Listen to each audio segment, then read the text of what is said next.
जब आपने hand out study करना है तो आपने ये देखना है कि अपडेटेड होनी चाहिए और यहाँ पे इसका एडिशन जो होनी चाहिए ये थर्ड होना चाहिए। और इसके अलावा इसकी जो लास्ट अपडेट अगर डेट देखें तो जिस टाइम मैं वीडियो रिकॉर्ड कर रहा हूँ तो यहाँ पे ये लास्ट एडिशन जो मैंने की है इसके अंदर वो है 20/4/2023।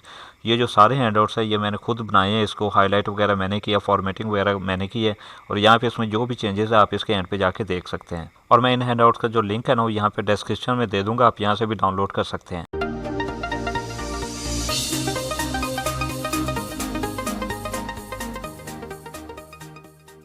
तो अगर इन दो टॉपिक से बात करें तो यहाँ पे ज़्यादातर एमसीक्यूज आती है, दो मैंने मेंशन की हूँ। टॉपिक 112 की अगर बात करें तो यहाँ पे थ्रेड मैनेजमेंट। अब बाकी रिसोर्सेज की तरह थ्रेड की अगर बात करें तो इनको भी एज ऑब्जेक्ट ट्रीट किया जाता है। ये चीज़ एमसीक्यूज में आती है। यहाँ पे देखें थ्रेड आर ट्रीटेड एज, तो यहाँ पे इसका जो आंसर होगा ऑब्जेक्ट्स होगा। अब यहाँ पे थ्रेड को क्रिएट करने के लिए जो एपीआई यूज़ की जाती है वो क्रिएट थ्रेड के नेम से यूज़ की जाती है। तो आपने लॉजिकली सोचना है कि जब आपने क्रिएट थ्रेड करना है तो सिंपली सी बात है, उन्होंने जो नेम रखे ना कुछ उसी तरह से ही रखे हुए हैं। अब यहाँ पे क्या जो थ्रेड हो सकते हैं वो पेरेंट और चाइल्ड, यानी जैसे हमने प्रोसेस के अंदर देखा था तो वैसे ही थ्रेड भी पेरेंट और चाइल्ड भी हो सकते हैं। और यहाँ पे जो सिस्टम होता है ना इनसे अवेयर नहीं होता, यानी कि ना पेरेंट से अवेयर होता है ना चाइल्ड से अवेयर होता है। जैसे यहाँ पे अगर मैं आपको दिखाऊं तो यहाँ पे देखिए ये प्रोसेस है ना, तो यहाँ पे इसके थ्रेड मल्टीपल थ्रेड हो सकते हैं। जस्ट सपोज के यहाँ पे इसका कुछ अगर चाइल्ड है या कोई पेरेंट है, ये इसका पेरेंट ये इसका चाइल्ड है तो ये भी पेरेंट है। अब यहाँ पे क्या है कि सिस्टम इन थ्रेड से अवेयर नहीं होगा, वो किससे अवेयर होगा, वो सिर्फ प्रोसेस से अवेयर होगा। अब यहाँ पे अगर इसकी मेमोरी की रिक्वायरमेंट की बात करें तो हर थ्रेड जो होगा ना उसकी मेमोरी 1 MB होगी, तो ये चीज़ भी एमसीक्यूज में आती है। अब यहाँ पे ज़रा इसकी एपीआई देख लेते हैं, जो आप क्रिएट थ्रेड करते हैं ना तो इसमें आर्गूमेंट क्या होंगे। तो यहाँ पे समटाइम इसकी रिटर्न टाइप पूछ लेता है, तो इसकी जो होगी हैंडल होगी, यानी कि जो भी थ्रेड क्रिएट होगा ना तो उसका हैंडल हमें मिल जाएगा। अब यहाँ पे इसका जो नंबर ऑफ आर्गूमेंट है यहाँ पे गिवन है, तो यहाँ पे इनको ज़रा समझ लेते हैं। ये इस तरह के मुश्किल ही आए आपको लॉन्ग क्वेश्चन वगैरह में आए, लेकिन ये शॉर्ट क्वेश्चन में पूछ सकते हैं कि LPSA से क्या मुराद है, इसका स्टैक साइज वगैरह क्या होगा।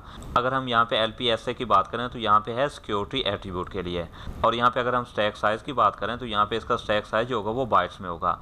और स्टार्ट एड्रेस की बात करें तो यहाँ पे ये जो थ्रेड है ना, जैसे अगर यहाँ पे देखें तो ये थ्रेड है ये कहाँ से स्टार्ट हो रहा है, तो यहाँ पे ये एड्रेस भी मेंशन करना होगा। इसी तरह इसकी बाकी चीज़ें होंगी। और यहाँ पे एक इंपॉर्टेंट एमसीक्यूज के लिहाज से देख लेते हैं ये DW क्रिएशन फ्लैग। तो अगर इसकी बात करें तो अगर इसकी वैल्यू 0 सेट कर दी जाती है तो इस थ्रेड को फौरी तौर पे यूज़ किया जा सकता है। यानी इस पूरे फ्लैग की जगह अगर आपको क्या करता है कि सिनेरियो के अंदर कोई वैल्यूज़ दे देते हैं तो यहाँ पे क्रिएशन फ्लैग में आपको क्या करना पड़ेगा, जो वैल्यू अगर आप 0 सेट कर देते हैं तो थ्रेड को फौरी तौर पे यूज़ किया जा सकेगा। लेकिन अगर आप इसको क्रिएट सस्पेंड यानी 0 की बजाय ये वाली वैल्यू दे देते हैं तो इससे क्या होगा, ये सस्पेंडेड स्टेट के अंदर होगा। इसका मतलब है कि जब तक ये रेज्यूम थ्रेड को हम कॉल नहीं करेंगे तो ये थ्रेड वर्किंग नहीं कर सकेगा। और यहाँ पे अगर बात करेंगे थ्रेड आईडी, यानी कि थ्रेड आईडी इसमें मिलेगी, लेकिन अगर हम इसे नल रख देते तो इसकी थ्रेड आईडी बिल्कुल भी हमें नहीं मिलेगी, यानी कि अननोन तरीके से वर्क करता रहेगा। टॉपिक 113 की अगर बात करें तो यहाँ पे हम देखते हैं कि एक थ्रेड को कैसे एग्जिट कर सकते हैं। तो यहाँ पे हमने जैसे प्रोसेस को एग्जिट किया तो यहाँ पे बिल्कुल वैसे ही एपीआई होगी। यहाँ पे अगर टॉपिक 95 की बात करें तो यहाँ पे इसके लिए जो एपीआई होती थी वो होती थी एग्जिट प्रोसेस, और यहाँ पे ये आर्गूमेंट में जो ले रही थी एग्जिट कोड ले रही थी। तो यहाँ पे अगर थ्रेड की बात करें तो ये भी बिल्कुल वैसे, यहाँ पे जस्ट नेम चेंज है, यहाँ पे सिर्फ एग्जिट और थ्रेड की जगह पे पहले प्रोसेस आ रहा था अब थ्रेड आ रहा है, सिर्फ इतना फर्क पड़ा है। और यहाँ पे ये जो आर्गूमेंट में ले रही वही बिल्कुल एग्जिट कोड ले रही, जैसे यहाँ पे एग्जिट कोड यहाँ पे भी एग्जिट कोड होगा। अब सेकंड नंबर पे क्या है कि जब एग्जिट कोड हमें ऑब्टेन करना होता था तो प्रोसेस के लिए हम जो एपीआई यूज़ करते थे वो थे गेट एग्जिट कोड प्रोसेस, ये वाली। अगर इसकी बात करें तो यहाँ पे प्रोसेस की जगह पे सिर्फ थ्रेड आ जाएगा, बाकी सारी चीज़ वही की वही रहेगी।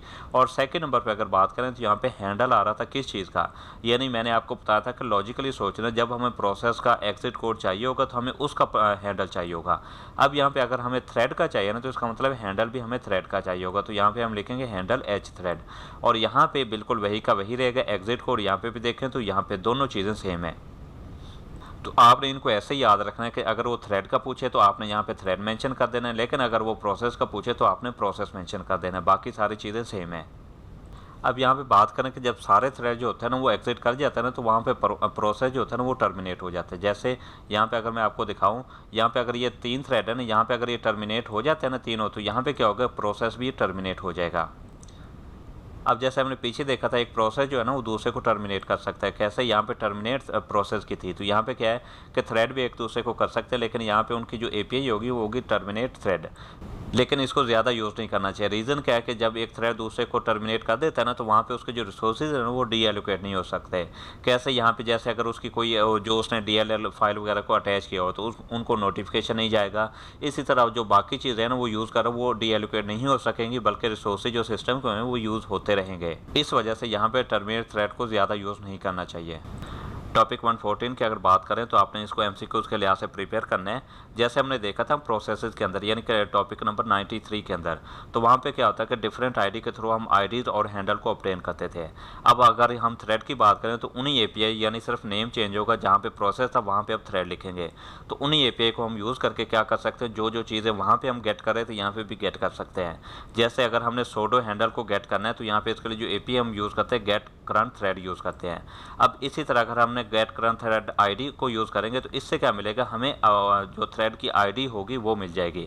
लेकिन अगर हमें सिर्फ आईडी चाहिए हैंडल से तो उसके लिए हम ये वाली एपीआई यूज़ करेंगे, यानी गेट थ्रेड आईडी। तो इससे क्या होगा कि हैंडल से जो हमें आईडी मिल जाएगी।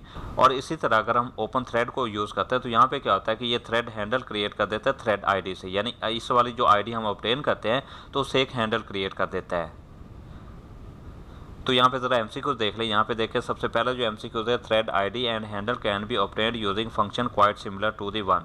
तो ये किसकी तरह होते हैं, सिमिलर, बिल्कुल प्रोसेस की तरह। और इस तरह अगर यहाँ पे सेकंड एमसीक्यूज की बात करें तो यहाँ पे आता है dash API open an existing thread handle from a thread ID. तो ओपन थ्रेड जो है ना, टॉपिक 115 की अगर बात करें तो अभी जो हम फंक्शन पढ़ के आए हैं ये विंडोज़ के ओल्डन वर्जन जो थे उनमें अवेलेबल थे। लेकिन विंडोज जब एक्सपी और विंडो 2003 है ना, तो उन्होंने कुछ न्यू फंक्शन इंट्रोड्यूस करवा दिए। जैसे get process ID of thread है, तो ये उन्होंने न्यू वर्जन जो थे ना उनमें इंट्रोड्यूस करवाएं। अब यहाँ पे एमसीक्यूज के लिहाज से आपने प्रिपेयर करना है। यहाँ पे पहला एमसीक्यूज पूछते हैं, विच of the following version of Windows was not compatible with.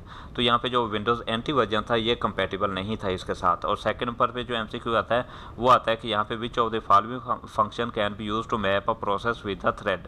तो यहाँ पे ये जो है ये get process ID of thread ये यूज़ होता है। ये आपने सिर्फ एमसीक्यूज के लिहाज से प्रिपेयर करना है। अब यहाँ पे आ गई ये थोड़ा सा इंपॉर्टेंट है, आपने इसको एमसीक्यूज के लिहाज से भी देखना है और शॉर्ट क्वेश्चन के लिहाज से भी। तो यहाँ पे सस्पेंडिंग एंड रिज्यूमिंग थ्रेड।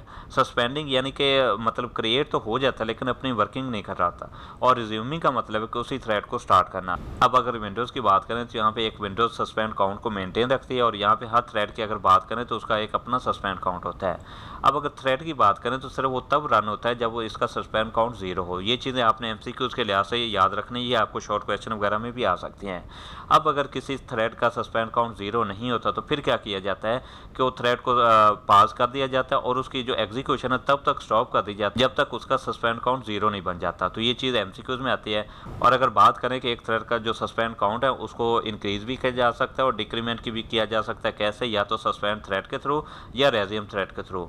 तो जब सस्पेंड थ्रेड के थ्रू करेंगे तो वहाँ पे उसका जो सस्पेंड काउंट होगा वो 1 हो जाएगी वैल्यू, और अगर रेज्यूम थ्रेड करेंगे तो वहाँ पे वैल्यू जो होगी वो 0 हो जाएगी और वहाँ पे उसकी एग्जीक्यूशन स्टार्ट हो जाएगी। तो इस तरह अगर सस्पेंड स्टेट की अगर बात करें तो यहाँ पे सस्पेंड काउंट जो होगा वो 1 होगा, और 1 जब होगा तो यहाँ पे इसका मतलब है कि जब तक उसकी वैल्यू 0 नहीं होती तो यहाँ पे इसकी एग्जीक्यूशन नहीं हो सकती। तो यहाँ पे ये 2 एपीआई आपसे शॉर्ट क्वेश्चन में भी पूछ सकते हैं कि सस्पेंड काउंट को 0 करना हो, या इसी तरह कहना हो कि जब आपने रेज्यूम थ्रेड करना हो तो उसकी एपीआई बताएं। तो रेज्यूम थ्रेड जब होगा यूज़, यहाँ पे क्या होगा कि जिस आपने थ्रेड की चाहिए ना, जिसकी आपने रेज्यूम करना है या उसको सस्पेंड काउंट को 0 करना है, तो आपने इस एपीआई को कॉल करना है। तो वहाँ पे क्या होगा कि उसका सस्पेंड काउंट 0 हो जाएगा और वहाँ पे वो रेज्यूम हो जाएगा। इसी तरह जब आपने क्या करना है उसको सस्पेंड करना है तो ये वाली एपीआई होगी सस्पेंड थ्रेड, और यहाँ पे उसका हैंडल लेके यहाँ पे क्या करेगी, उसका सस्पेंड काउंट जो हो जाएगा वो 1 हो जाएगा। तो यहाँ पे एमसीक्यूज देख लेते हैं। सबसे पहले एमसीक्यूज है, by default the value of suspend count when creating a thread is 0। यानी जब एक थ्रेड जो है ना वो क्रिएट किया जाता है, हमने पिछले लेक्चर में भी देखा था, जब अगर उसकी वैल्यू हम 0 रख देते हैं तो उसका मतलब वो रेडली अवेलेबल होगा। तो यहाँ पे बाय डिफॉल्ट जो वैल्यू सस्पेंड काउंट की होगी वो 0 होगी। इसी तरह सेकंड एमसीक्यूज की बात करें तो यहाँ पे ए थ्रेड विल एग्जीक्यूट, तो सिर्फ तब एग्जीक्यूट होता है जब सस्पेंड काउंट की वैल्यू 0 हो। इसी तरह थर्ड एमसीक्यूज की बात करें तो रेज्यूम थ्रेड फंक्शन विल, तो यहाँ पे रेज्यूम थ्रेड जब आप करते हैं तो वहाँ पे सस्पेंड काउंट अगर वैल्यू उसकी 1 है ना तो वहाँ पे उसको 0 कर देगा और वहाँ पे वो जो थ्रेड है ना उसकी एग्जीक्यूशन स्टार्ट हो जाएगी। टॉपिक 116 की अगर बात करें तो यहाँ पे ये जो टॉपिक हमने पीछे पढ़ा हो ये बिल्कुल प्रोसेस की तरह है। यहाँ पे अगर मैं आपको दिखा दूँ, ये टॉपिक हमने देखा था टॉपिक नंबर 96। यहाँ पे मैंने अच्छी तरह एक्सप्लेन किया था वेट फॉर सिंगल ऑब्जेक्ट, इसी तरह वेट फॉर मल्टीपल ऑब्जेक्ट। तो यहाँ पे ये वही टॉपिक है। यहाँ पे सिर्फ फर्क यहाँ पे जो हो रहा था प्रोसेस के लिए हो रहा था, और अभी जो हम पढ़ रहे हैं यहाँ पे सिर्फ थ्रेड के लिए होगा। तो यहाँ पे मैं आपको एमसीक्यू दिखा देता हूँ। अगर आपने ये समझना हूँ तो वहाँ से जाकर टॉपिक नंबर 96 से देख लीजिएगा। Windows treat thread as an object, ये चीज़ MCQs में आती है। सेकंड नंबर पे वो क्या कहता है, ये चीज़ भी हमने वहाँ पे पढ़ी थी टॉपिक नंबर 93 में। What is the limit for object to be wait for multiple object, तो यहाँ पे 64 ऑब्जेक्ट्स है। अब यहाँ पे उन्होंने बताया भी हुआ है, if there are more than 64 objects we can use multiple calls as well. If यानी उन्होंने बताया कि एक एग्जांपल भी दिए कि अगर 100 ऑब्जेक्ट हों तो हम दो अरे हैं ना उनको क्रिएट कर सकते हैं, यानी कि एक जो होगा वो 64 होगा, मैक्सिमम जो हो सकता है वो 64 हो सकते हैं। और सेकंड नंबर पे जो रिमेनिंग हो गए ना वो जितने भी होंगे वो सारे उसके अंदर आ जाएंगे। और यहाँ पे एक MCQ पूछते हैं, if there are 1 to 9 objects how many times we will have to call the wait function. तो अभी उन्होंने खुद बता दिया कि जब 100 है ना तो वहाँ पे 2 बार कॉल करना पड़ेगा, एक बार 64 और एक बार 36। तो अब यहाँ पे 129 है ना तो यहाँ पे 64 के 2 बार हो जाएंगे, और थर्ड टाइम जो होगा वो एक बार हो जाएगी, यानी कि 64 128 हो गए। और उसके बाद तीसरी दफ़ा जो कॉल होगा वो वहाँ पे सिर्फ एक ऑब्जेक्ट होगा। टॉपिक 117 की अगर बात करें तो यहाँ पे भी आपने MCQs के लिहाज से इसको तैयार करना है। यहाँ पे जो सबसे पहले MCQs आता है, dash function is use to extract date from a string. तो यहाँ पे इसका जो आंसर है वो है स्टोर, और यहाँ पे जो एक्सट्रैक्ट करता है ना वो टोकन एक्सट्रैक्ट करता है। अब इस तरह सेकंड MCQs की बात करें तो यहाँ पे वो कहता है dash library function are thread safe than dash library function. तो यहाँ पे जो C के लाइब्रेरी फंक्शन होते हैं ना वो थ्रेड सेफ होते हैं, किसके मुकाबले में, विंडोज़ के मुकाबले में। अब इस तरह और MCQ जो पूछते हैं यहाँ पे मैं आपको दिखा देता हूँ। यहाँ पे एक और MCQ आता है, वो कुछ इस तरह से आता है, C library threading function are dash then Windows library function but not. तो यहाँ पे जो C लाइब्रेरी फंक्शन होते हैं वो सिंपलर होते हैं लेकिन डाइवर्स नहीं होते। अब यहाँ पे एक और MCQ पूछता है, the return type of dash being thread x. यहाँ पे फंक्शन है, इसकी रिटर्न टाइप क्या होगी, इज़ नॉट हैंडल, यानी कि हैंडल नहीं होगी। वो need to type cast it for further processing, यानी हमें खुद बताना पड़ेगा कि इसकी प्रोसेसिंग हमने कैसे करनी है, यानी किस टाइप में इसे हमने यूज़ करना है।